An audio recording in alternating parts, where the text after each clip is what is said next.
Good morning. It is Monday, the 20th of November, 2023.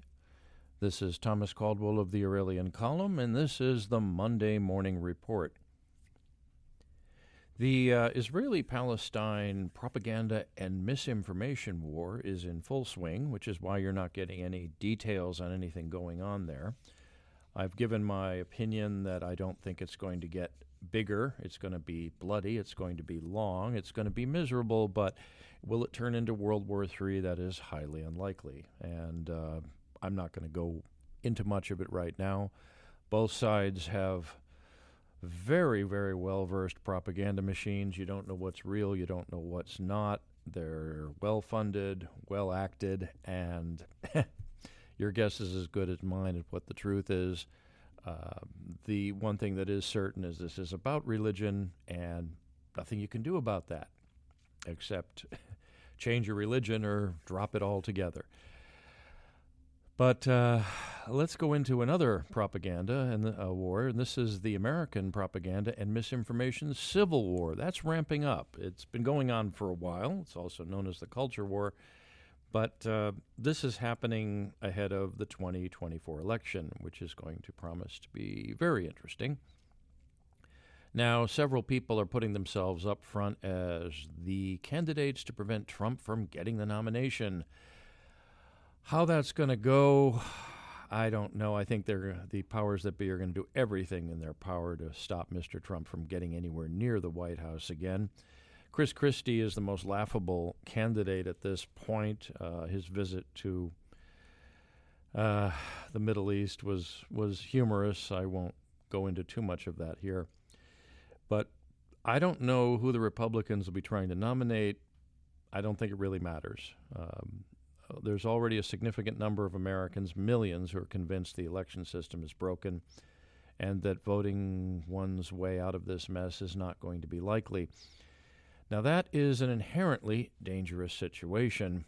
People need faith in their institutions for those institutions to work.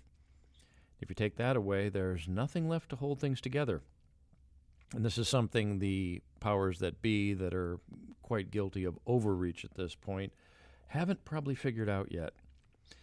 In any event, the next 12 months, as I said, will be very interesting, will be very decisive, and could and will determine the future of the United States and what sort of country it will be, if it will be, or what it will turn into.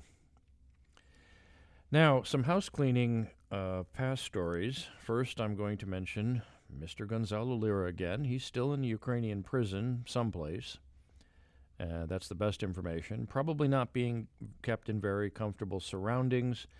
Usually if people die in prison, it is reported, and they are turned over to their relatives for burial or cremation.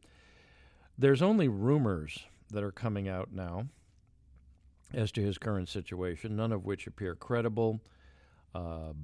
Sadly, I've seen some remarks posted on the internet, apparently by Americans, that he deserves what's coming to him, and more than a few people saying, quote, "good riddance," unquote.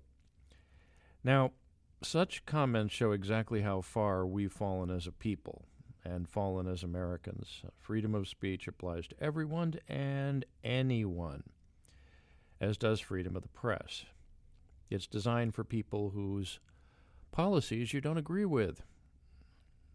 Sorry to be a civics teacher this morning, but that's something that in my age I've seen gone from being a sacrosanct way of life to something that's now being repressed at the corporate and government level as well as the academic level. It's too much to bear some days. At one time, not too long ago, the U.S. government would pull out all stops to rescue one of its citizens from such treatment, and more often than not, they would succeed. This just shows how far it has fallen from its original intention and its original mandate. And I'll let you think about that for a bit. Now, over the past week, a few of you have been emailing me about the Congressional UFO situation. You may recall this past July, hearings were held by a House committee on the topic, and 3 very credible witnesses testified under oath that the ETs and their captured technology is quite real. The story has, though, effectively died, although it's not yet buried. The wars in Ukraine and now Israel have taken over the headlines. What is going on behind the scenes is anyone's guess, but I think that topic will not be touched for a while, unless there's a real need to distract the American public from something that has made them quite angry. So long as people are pinned to their TV screens and believe whatever the legacy media tells them without question or skepticism, very little is going to change in this country. But one little interesting tidbit is that the Mexican Congress, of all places, has caught the UFO bug and recently had their own testimony on the subject, along with exhibits where 2 allegedly mummified corpses of ETs, said to be more than 1,000 years old, were put on display. I saw the footage and wasn't convinced what I was seeing was real, but I could be wrong. I'm sure the people following such things in Mexico got a real kick out of it, and it'll create a great deal of interest. Like the United States, Mexico, though, has many serious problems it fails to address, and like their American neighbors, the government is always looking for new ways to distract the mob and take pressure off itself with sideshows and freak shows. Another thing to look for over the next few weeks are more news stories on Biden administration's war on guns and gun owners. This will continue in the form of policy announcements, mostly designed to garner more anti-gun political support as we head into 2024. Now, another thing, too, which is more close to the pocketbook, is automobile insurance rates are rising significantly across the board in the United States, regardless of where you live or your driving record in most cases. So brace yourselves for that. Anyone interested in a bit of what would be considered positive news, though, is something I want to fill you in on here. Thanksgiving Day weekend is coming up in a few days, and it's now being predicted that there will be the largest number of people traveling to be with their relatives ever. Not just in recent years, but ever. That's the prediction. We'll find out after the holidays. So perhaps the curse of COVID may finally be said to be over, and things are getting back to what appear to be somewhat normal. So that's a reason to be celebrating, although I myself would never travel during the Thanksgiving holiday season.